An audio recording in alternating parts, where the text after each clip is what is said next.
Le projet de restauration, il est compliqué parce qu'on a été obligé d'accepter l'idée que les originaux ne reviendront plus jamais autour de cette coupole.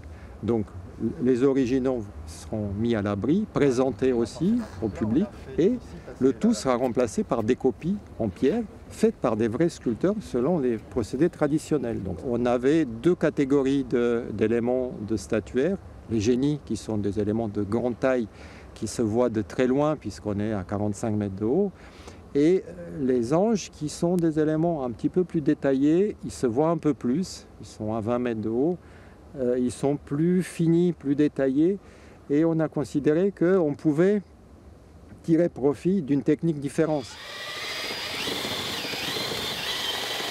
On a plusieurs techniques aujourd'hui et l'architecte a préféré choisir cette technique-là. Avec le moule en élastomère, on a une empreinte réelle vraiment de l'original. Et au niveau des drapés, il y a des parties qui sont vraiment très très fines. Là, au niveau sculpture, on est dans un truc qui est super compliqué, quoi, qui est très complexe, qui est très technique. Et c'est une technique que tout le monde n'a pas en fait.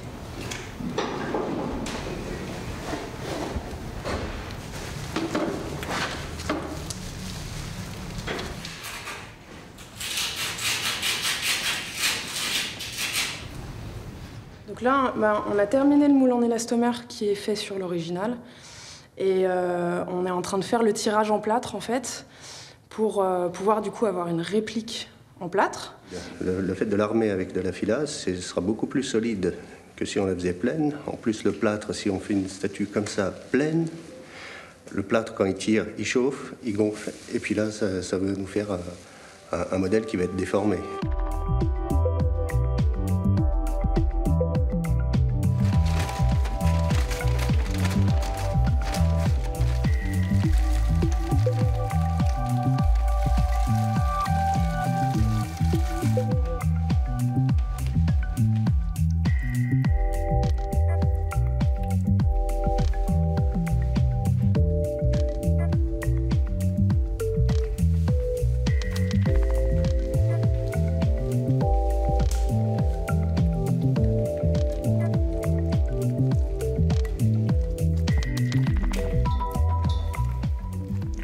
Une fois que c'est sec, on redressera le moule directement sur une palette. On démoule, on enlève les coques, l'élastomère et on a la copie de l'original.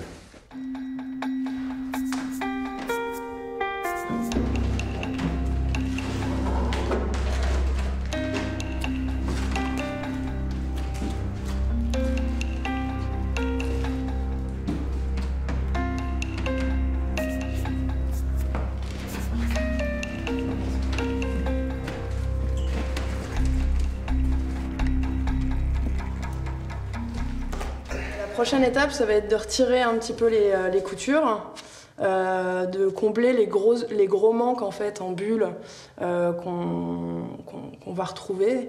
Et après, c'est le sculpteur qui va venir faire la restitution en fait, qui va s'occuper de tout le reste, quoi. Nous, en gros, notre travail se termine là. Je rajoute un produit de restitution à base de plâtre et de chaux, pour redonner du volume au volume érodé et disparu. Alors, je charge un petit peu, puis ensuite, quand le produit aura durci, d'ici 1 heure ou 2, eh bien, je vais venir gratter et sculpter le produit pour essayer de retrouver une forme.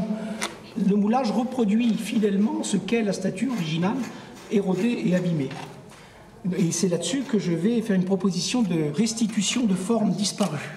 Alors là, c'est pas tout à fait sec, parce qu'on voit bien à la couleur qu'il y a encore de l'humidité dedans, mais la matière a prise, donc elle est devenue ferme, et on peut la travailler non plus comme une matière molle, mais comme une matière dure, ou en tout cas qui a une tenue, un peu comme de la pierre qui serait très tendre en fait.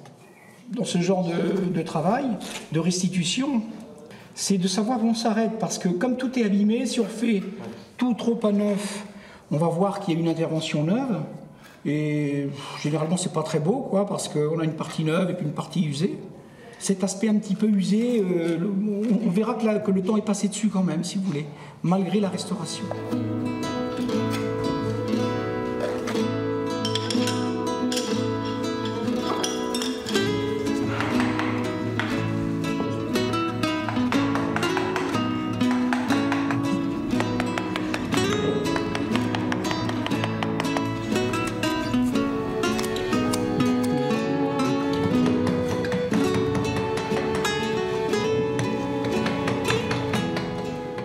deux chantiers, un chantier de moulage et de copie par moulage qui est dans la crypte, et un chantier qui se fait dans l'atelier qu'on a construit exprès pour la taille des génies. Donc rien que cette idée de faire de la copie par taille directe, de manière artisanale, ça nous a obligés aussi de créer un lieu où on puisse retailler ces sculptures. Donc le lieu, il est sur place, c'est un atelier qui est construit pour ça, et c'est là où on taille.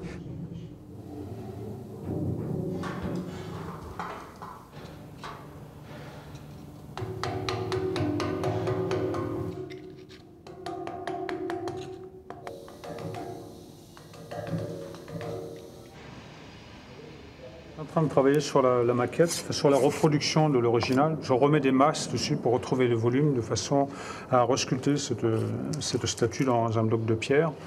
Donc là, le modèle a été refait avec une technique 3D. L'original a été scanné et ensuite c'est passé par l'ordinateur et par un robot qui a sculpté dans la mousse. Là, on en a quand même besoin puisqu'on fait une copie pour savoir où on va. Ça nous évite d'avoir à chercher surtout, de se poser la question quand on est dans la pierre. Là, le modèle est fait, on n'a plus à se poser la question. On installe la machine à mettre au point. On sait que l'aile vient ici, donc tout va bien, j'ai envie de dire. Voilà. Et puis ça permet aussi à l'architecte de voir le résultat presque fini avant d'attaquer dans la pierre. L'aile, oui, elle a été entièrement refaite puisque, comme vous le verrez derrière, là-bas, elle a complètement disparu, elle était cassée ici.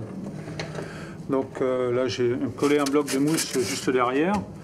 J'ai dessiné la trace de la partie qui subsistait encore et ensuite j'ai fait l'aile à l'intérieur en la creusant. Je l'ai creusée, enfin je l'ai découpée.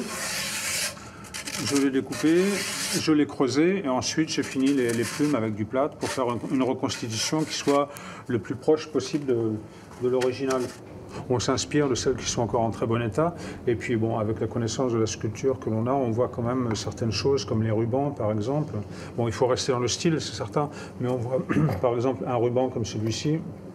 On voit comment il passe, enfin, on voit un petit peu, j'ai envie de dire, son architecture. Donc là, il suffit de faire les compléments dessus. Puis il y a aussi l'architecte qui est là pour nous dire si on fait bien ou pas quand même. Il doit venir aujourd'hui pour qu'on finisse de valider justement les sculptures qu'on a faites en pierre, qu'on a terminées.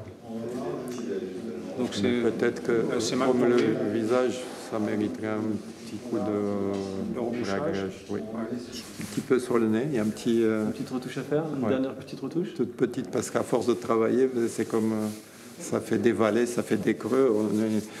Dès qu'on touche, ça déséquilibre. Les yeux, si vous pouvez arranger ça. Ok. L'arcade, on est d'accord. Oui, mais sans toucher. Non, c'est un peu trop. C'est trop exagéré. Oui. Parce qu'il faut que ça reste un peu plus anatomique. Comme ça. Sur les ailes, la flamme, la rendre un peu plus en pyramide. Le pied, la bouche. Et la bouche. D'accord. Voilà. Ok. C'est très bien. Et on peut redescendre un peu l'arcade. L'arcade est un peu haute. Il y a une question de proportion, oui. Parce que du coup, on a l'impression qu'il a des tout petits yeux. Oui, on peut il agrandir a un une peu. paupière supérieure qui est... Oui, l'arcade est un peu haute. L'arcade est un peu haute. L'arcade est haute et du coup, et puis du coup, elle part un peu en s'émoussant. Enfin, est-ce qu'elle ne descend pas un peu trop latéralement? Là, c'est la validation du modèle. C'est-à-dire qu'on n'est pas malgré tout dans une copie avec un outil, dans une copie exacte au millimètre d'un existant. Mais on réinvente un petit peu quand même, on suppose les formes qu'il y avait, alors qu'elles ont disparu. Donc c'est ça que je trouve intéressant dans la restitution. On ne sait pas comment ils l'ont fait, nous on a plutôt tranché de le faire comme ça. C'est-à-dire que sinon, on aurait pu imaginer que cette main elle est libre et qu'elle vient se poser comme ça. Mais ça faisait un bloc beaucoup plus grand et des difficultés beaucoup plus fragiles. Parce que les ailes, elles ne se touchent pas. Et le seul point de contact est ici. C'est celui-là. Donc ça permet de monter les blocs de manière indépendante.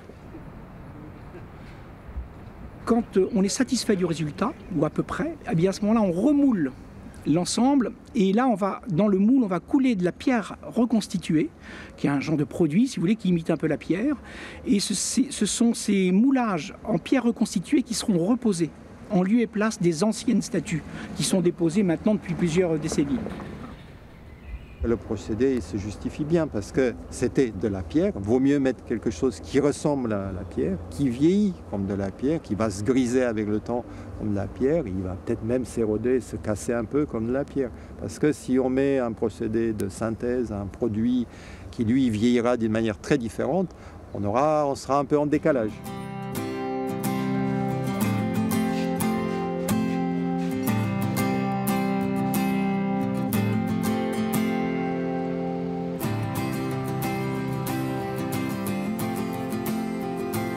Prochain voyage, prochaine fois qu'elle vole, c'est sur le dôme.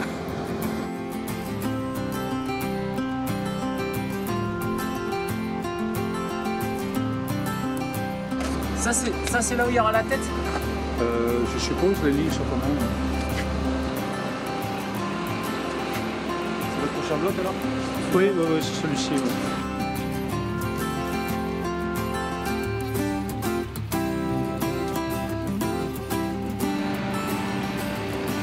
On voit bien que les sculpteurs, ils ont besoin de s'entraîner, ils ont besoin de faire du travail à cette échelle-là, de faire de la sculpture monumentale et de partir d'un bloc et tailler et sortir un personnage dedans. Se mettre dans la peau de quelqu'un qui a taillé ça au XVIIe siècle.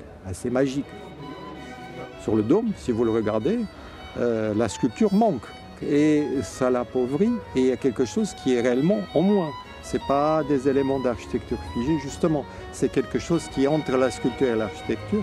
C'est très italien, on est au XVIIe, mais c'est quand même quelque chose qu'on a pris de l'Italie. C'est ce qu'on voit beaucoup. Le ciel des monuments italiens est habité d'énormément de personnages, de mouvements. Et donc c'est un peu ça qu'on a voulu.